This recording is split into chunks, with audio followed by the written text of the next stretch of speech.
ওই ঘটনার পরে কি এমন চেঞ্জ হয়েছে ভারতের যে আমরা ভাবতে পারবো যে ভারতে আবার কোনো উগ্রবাদী আস্ফালন হবে না এবং ভারত আমাদেরকে মুস্তাফিজকে নিরাপত্তা দিতে পারে নাই তো কি হয়েছে আমাদের ক্রিকেটারদের, আমাদের সাংবাদিকদের, আমাদের দর্শকদের সবাইকে নিরাপত্তা দিতে পারবে? এটা আমরা কিসের থেকে কনভিন্সড হব? আমাদেরকে এই বিষয়ে কনভিন্স করার জন্য আইসিসি কোনো চেষ্টা করে নাই। আইসিসি আসল যে ইনসিডেন্ট সেটাকে বাদ দিয়ে তার স্ট্যান্ডার্ড যে সিকিউরিটি প্রসিডিউর সেগুলো নিয়ে আলোচনা করেছে।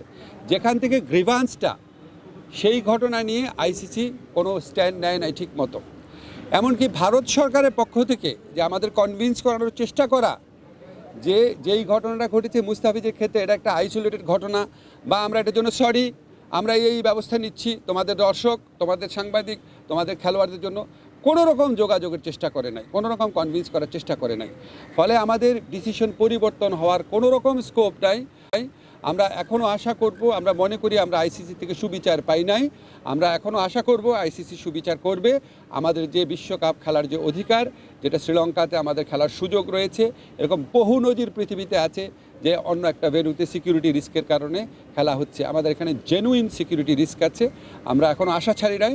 আমরা আশা করব আইসিসি আমাদের জেনুইন সিকিউরিটি রিস্কটা সুবিবেচনার সাথে নিয়ে আমাদেরকে শ্রীলঙ্কায় খেলার সুযোগ করে দেবে বিশ্বকাপ।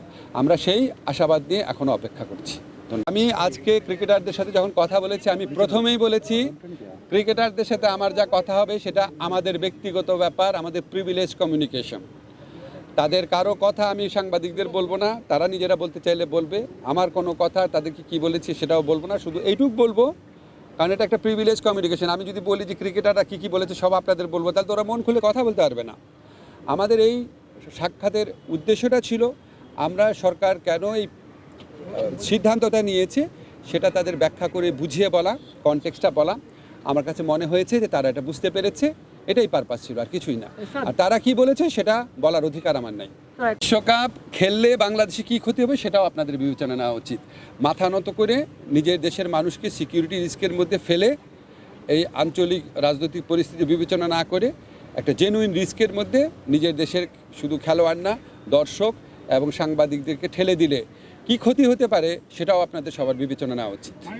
আমি আপনাকে একটা কথা স্পষ্ট করে বলি, আমাদের খেলোয়াড়দের সাথে বোর্ডের সবসময় যোগাযোগ ছিল, ঠিক আছে? আমার সাথে যোগাযোগ তো আমার তো বোর্ড আছে, আমার তো মন্ত্রণালয় আছে। আর আপনাদেরকে আমি স্পষ্টভাবে জানিয়ে দেই, এই যে সিকিউরিটি রিস্কের কথা বিবেচনা করে ভারতে বিশ্বকাপ না খেলা, এটা আমাদের সরকারের সিদ্ধান্ত। কোনো একটা দেশের মানুষ অন্য একটা দেশে গেলে সিকিউরিটি রিস্ক আছে কি না সেটা সরকার বিবেচনা করে দেখে, এটা অন্য কারো বিবেচনার স্কোপ নাই। ধন্যবাদ।